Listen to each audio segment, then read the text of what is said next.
Hello, I'm Robert, fact-checking the stories that scare you. And this time it's about EMP attacks.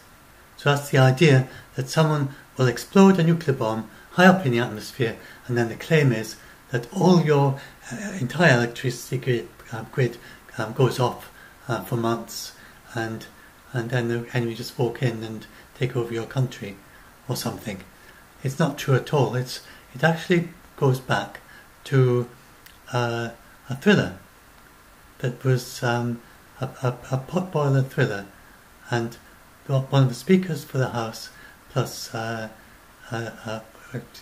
very unusually, was a joint author of this thriller with one of the regular thriller authors in the United States, and then they produced this thing.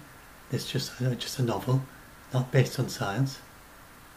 And then a senator quoted the novel as a source on EMP attacks and said 90% of Americans would die because that's what happened in this thriller. That's what the risk was in this thriller. Just made up story.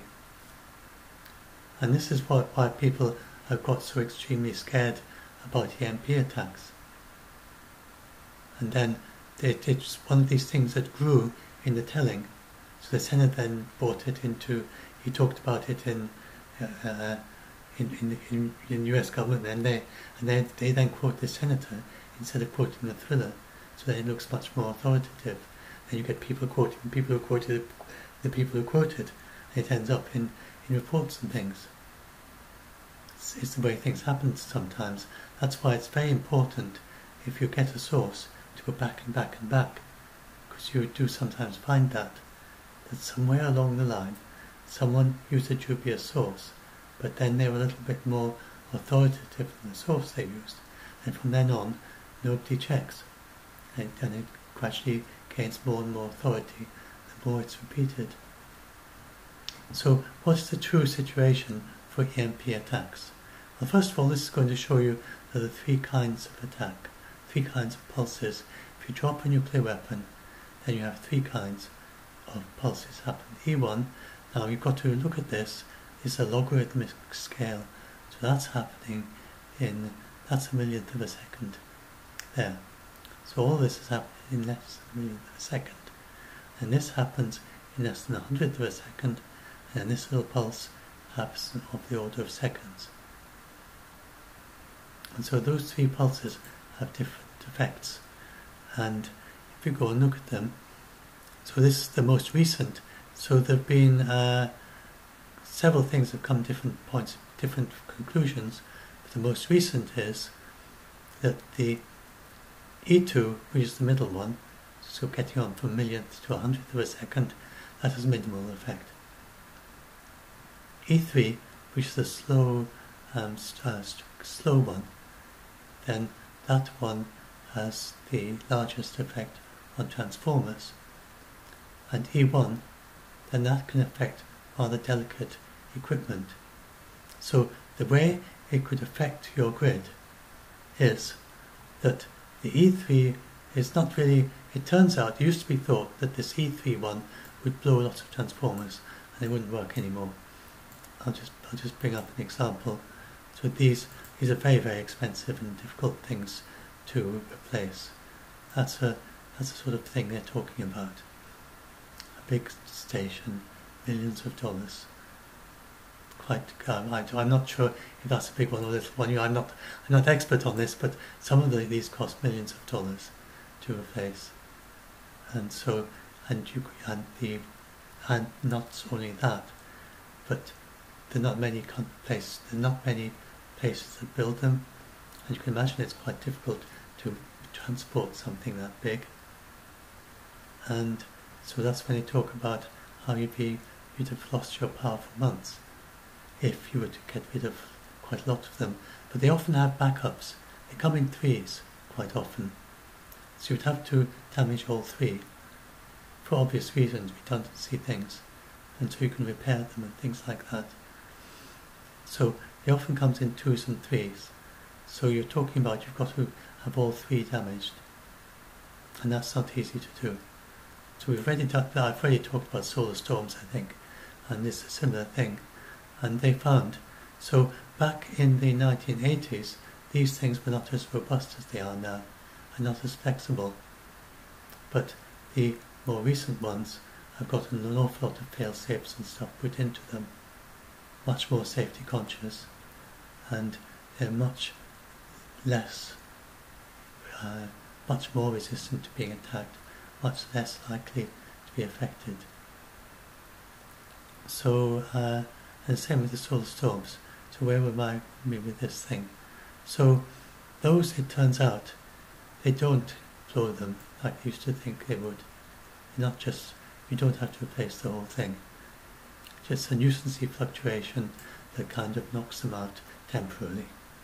And then the real problem is that once the power is all gone, then you've got to bring the system back up, you've got to reboot it, a bit like rebooting your computer, because a modern grid is quite a complex thing.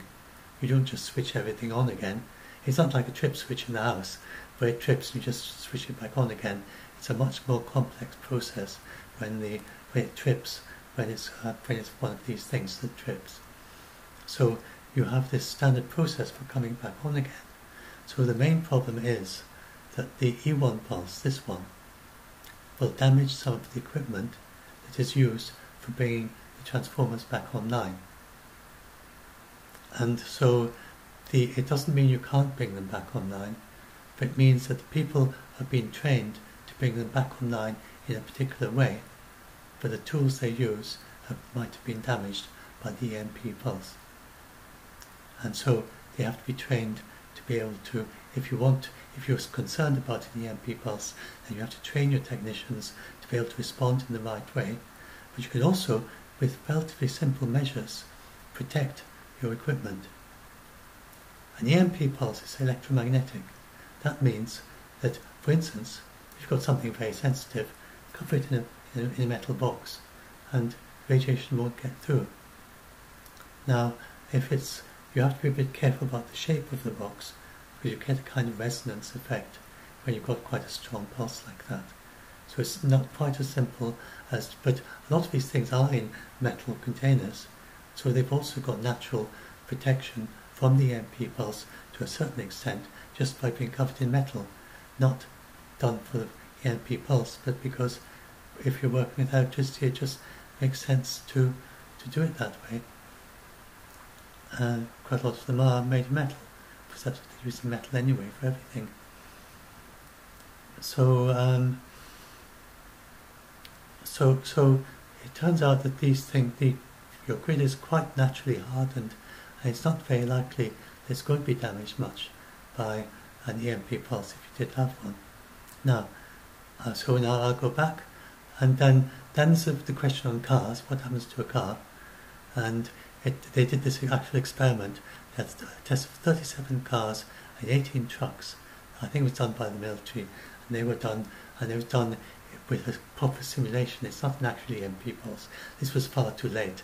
We can't experiment with an actual EMP pulse because of the Limited Test Ban Treaty. All the atmospheric tests were done in the 1970s. We can't do anymore. And they weren't really trying to develop an EMP pulse weapon. So, short of someone doing a lot of atmospheric tests, there's no way really to know if it would work.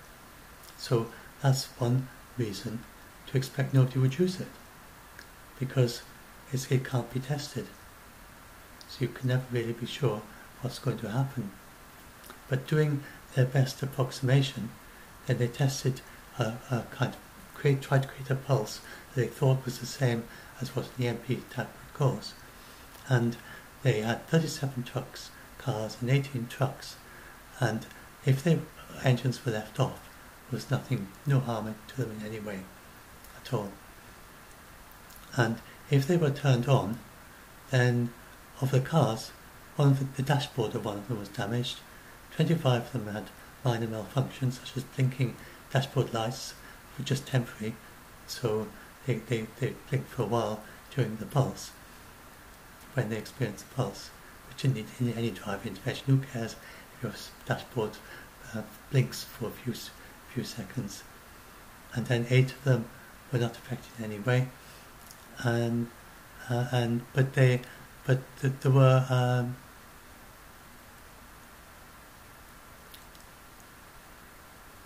oh yes, here we are. 3 of the cars stopped. So out of the 37 cars, then 3 of them, the engines stopped, and so they would have, in real life, they would have rolled to a halt, just like if your engine stops working. And then when it came to the trucks, then out of 18 running trucks, 13 had a response. 3 out of 18, and 2 of those could be restarted, and 1 needed to be towed to a garage for repairs. So if you had an EMP pulse over a large area, and then you would get some of the cars would the engine would stop, and they go to a stop. There'd be a risk of some accidents. Then they start up again, and then some trucks, and also might be very occasional one is damaged. And so now, if you look at what a nuclear weapon does, so this is the biggest nuclear weapon that has ever been dropped by anyone. Potentially it could have been 100 megatons, but they, because that would cause too much radioactivity, then they reduced it to 50 megatons. So it was a hydrogen bomb surrounding by plutonium, and they could have put in more plutonium to make a much more hefty bomb of double the thing, but they were going to explode it over an island in Russia. The Russians exploding it as a test, and obviously they prefer if there isn't very much radioactivity. Hydrogen bombs don't have nearly so much radioactivity for the power than plutonium bombs or uranium bombs. It's because the fusion, it's mainly fusion, and fusion isn't very radioactivity causing.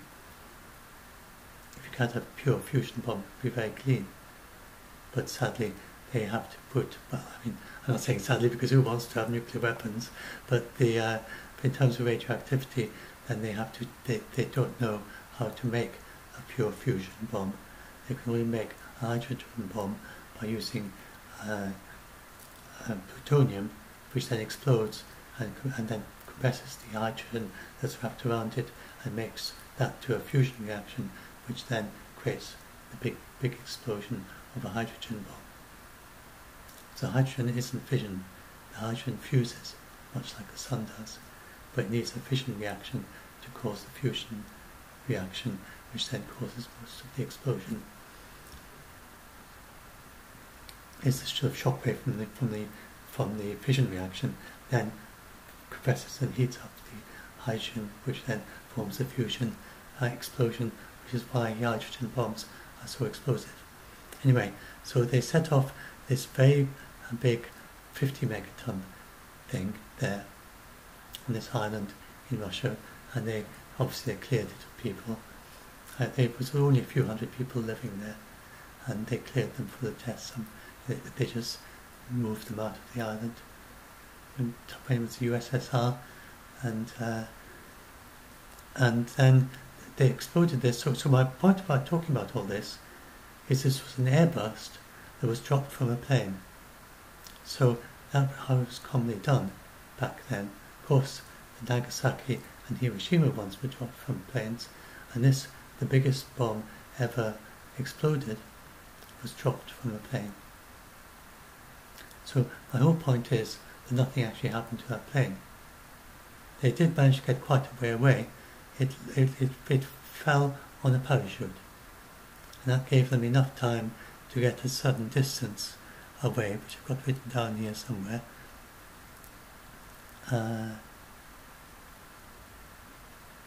They released at 10,500, and it was parachute retarded to 4,000 meters in 188 seconds. That's about 3 minutes and a bit.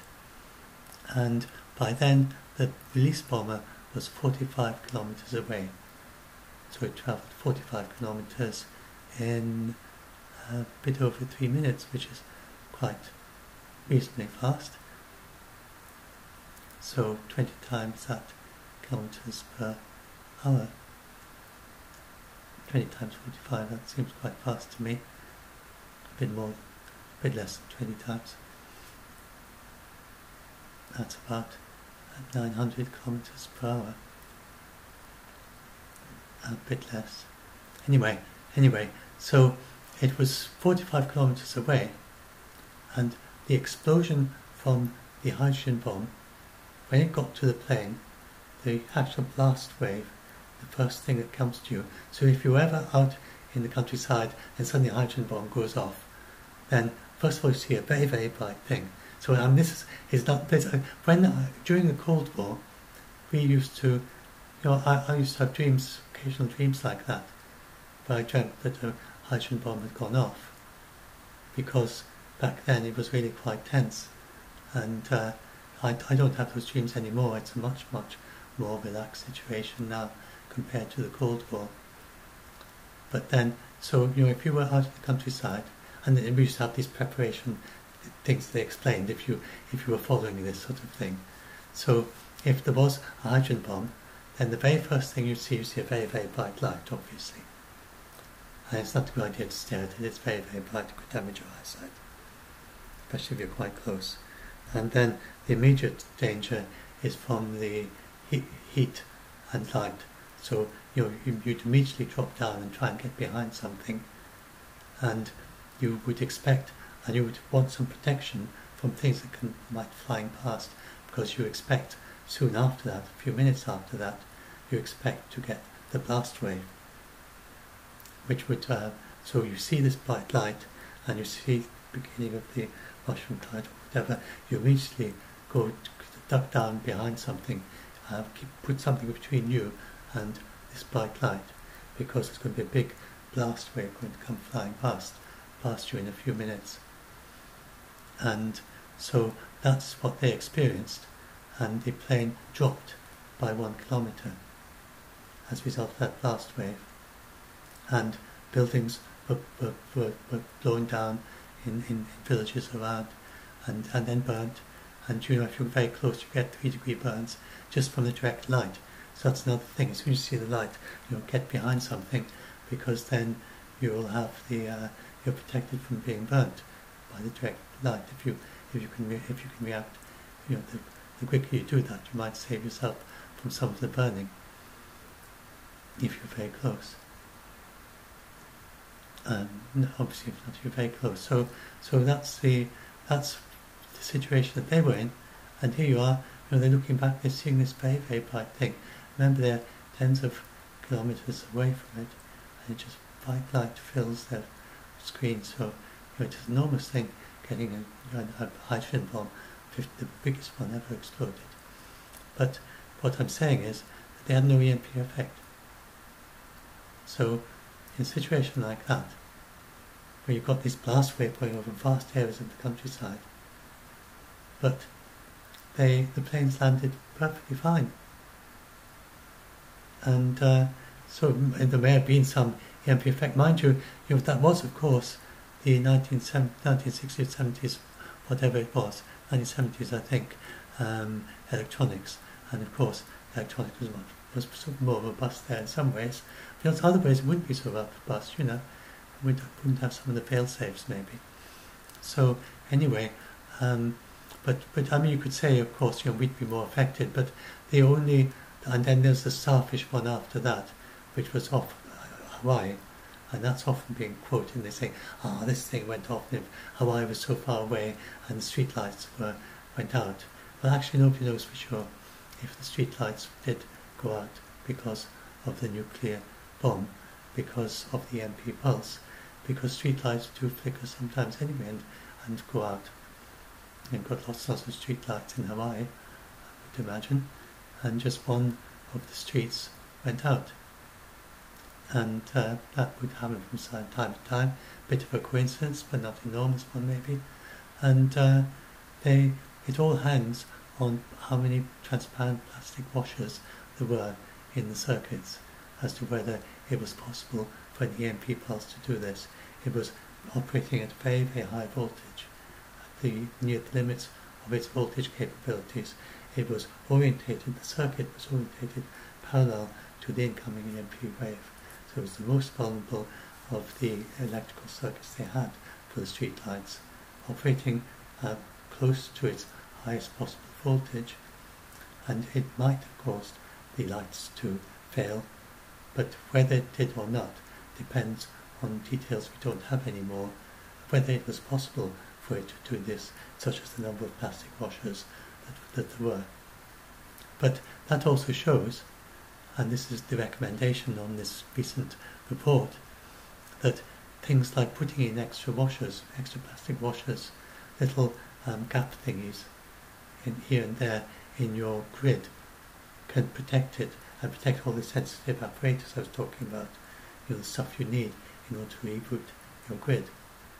Then if the relatively simple things that they can do, just go around the grid putting in extra little bits of plastic here and there basically, and then things like that, and that would harden the grid against this E1 component, which is the main one they're concerned about, because it's already hardened against the E3.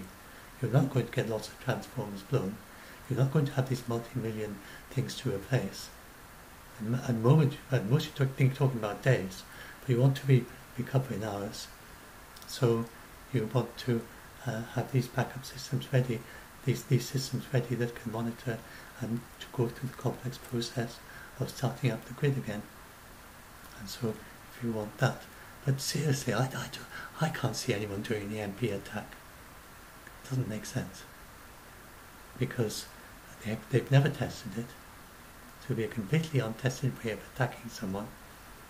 It would be going over the threshold to be a nuclear war, so you're risking a nuclear weapons attack back in order to explode something very high in the atmosphere, where the only thing it's going to do is cause an EMP attack.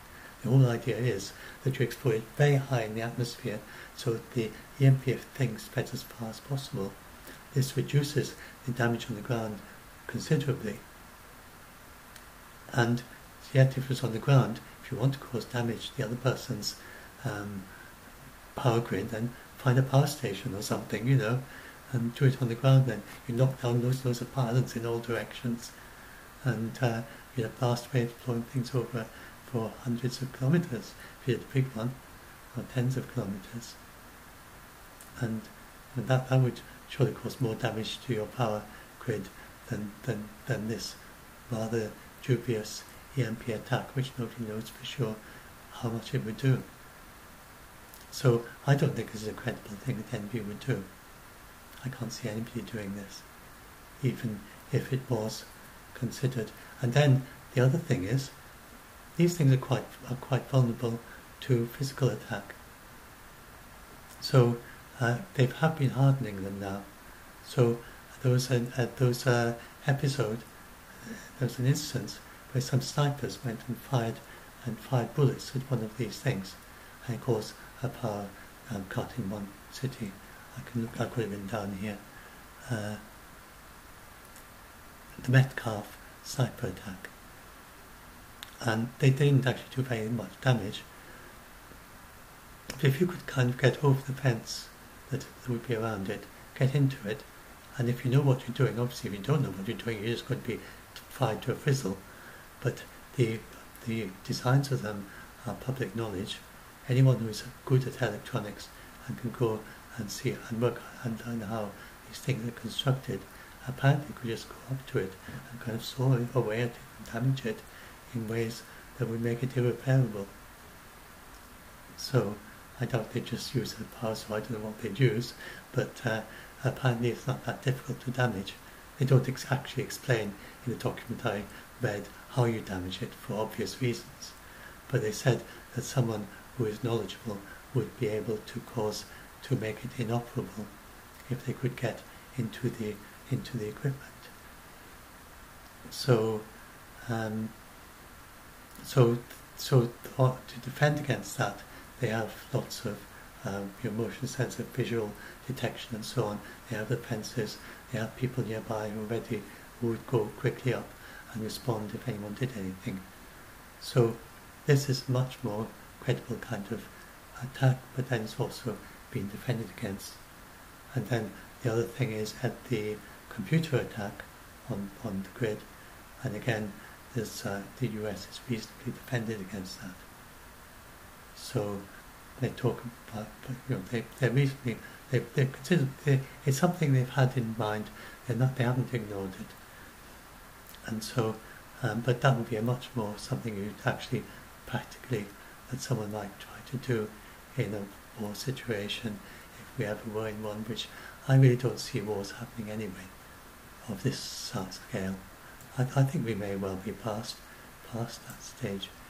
Or at least it's not you can be hopeful that sometime in the future we will be past wars, and maybe the big ones, because the reason I'm so optimistic that I can do a separate video about this, it's not just wishy-washy, a feel-good thing, because way back in the Cold War I did think it was possible, but I feel it much less possible now, because we have so much communication, we have so much mutual understanding, people knowing people in other countries.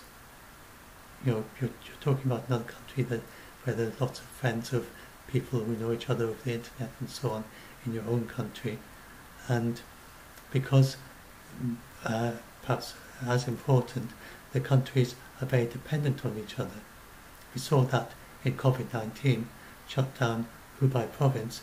It turns out Hubei province produces a lot of the ingredients needed for medicine, and so a whole lot of medicines were a problem supplying these medicines to people because they were dependent on these ingredients, not the medicines themselves, which the precursors were being made in Hubei province. And it turned out they had enough stocks to keep going through the lockdown, but if it lasted for a long time, they could have started having problems. So the countries are so much more connected together than they were back at the time of the Cold War. Just many different ways, and that makes a big disincentive, because if you attack another big power, then you're attacking, for instance, the factories that make the precursors you use to make your own medicine, for instance, or the factories that make personal protective equipment or ventilators, or whatever it is that they might make, or some kind of food ingredients, or some high tech. Maybe they make your computer parts or whatever. If anyone attacked the United States, they're the main source of many computer things in the world. And also, it would mean that Facebook probably wouldn't operate so well during the war, which might be a consideration. You can't do your tweets anymore because you're attacking the country that hosts the center of the companies that run tweets. We're so much more connected, and we depend on each other in different ways, all countries. I'm sure you find lots of dependence of the United States on Russia as well, and I've already mentioned the United States on China. So that's for that reason as well, and no country wants a nuclear war. And it's not like the World War I, starting with a minor event in Austria.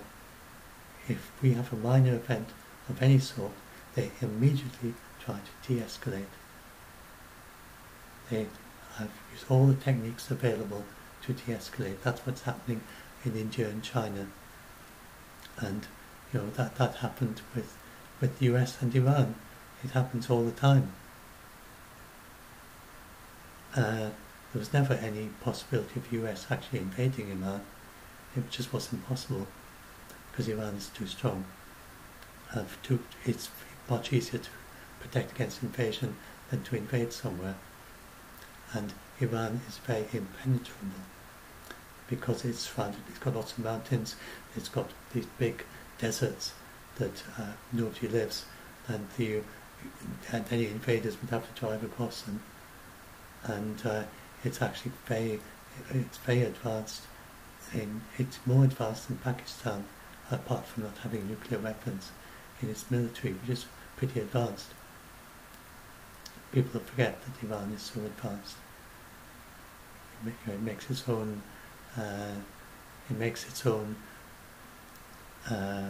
Bombers. It makes its own fighter jets. Makes its own cruise missiles using a stolen design from the US. It was able to shoot down a very high altitude drone that the US thought was impossible for them to shoot down. Even Pakistan can't do that. So that was why it was never possible for the United States to invade Iran in the way they did for, say, Iraq. Completely different kettle of fish. And they're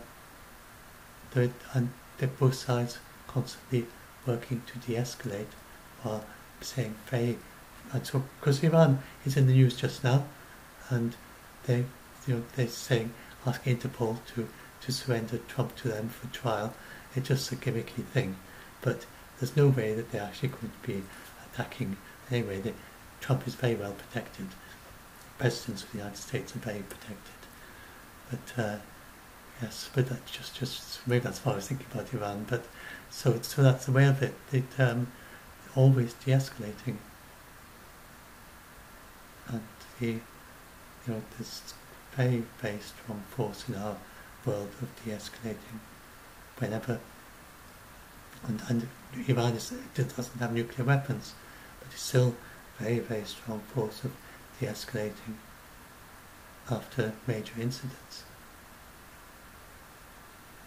Iran could easily have escalated in response to the killing of that general, but they de-escalated.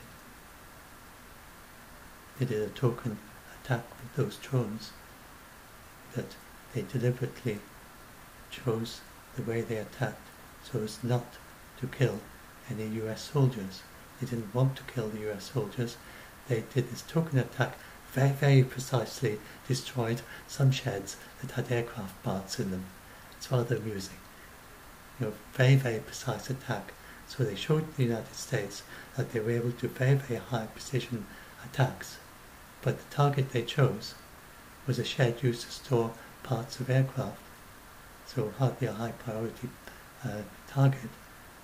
And the United States, all the crew they knew it was coming, and they went and hid in their shelters, and then this thing went and blew up a couple of their sheds. High tech, quite expensive aircraft parts, I'm sure, but they weren't going all out to try and destroy the Americans. It was a gesture that something so, for them it was very significant that this general was very important to them. They couldn't not respond. So they did this very strong token gesture that showed the United States what perhaps they didn't know before, quite how precise their targeting was, that they were able to target an individual shed of aircraft parts. They remarked it was very precise targeting. Anyway, I'm going on. Better stop. I'd say hopefully this has helped you to be at this. The short thing is that EMP attacks, nobody knows how to design an EMP weapon really. They don't know what the optimum height is. They don't know exactly how to. There'll be little details of the design would be needed to optimize the EMP effect, but nobody's really interested in designing it. They can't do the tests because of the limited test ban treaty, and nobody wants to start a nuclear war.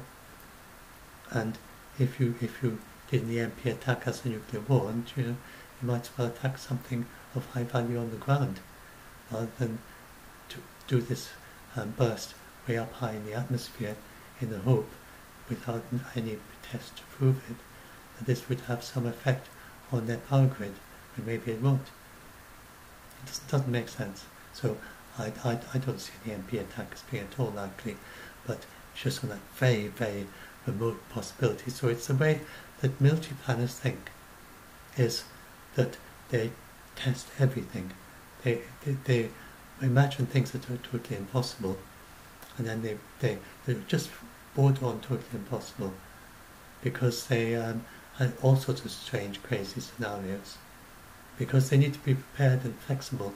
It's not so much they expect these things to happen, as that by preparing to so many different scenarios, then they make themselves very flexible. So when something unexpected happens that's different from all their scenarios, they've still tried loads and loads of different things, so they can come up with some response that is actually could be, they can be creative, think out of the box, because they're constantly thinking out of the box, making up these various scenarios, and some of them are very far-fetched, but they still playbook them.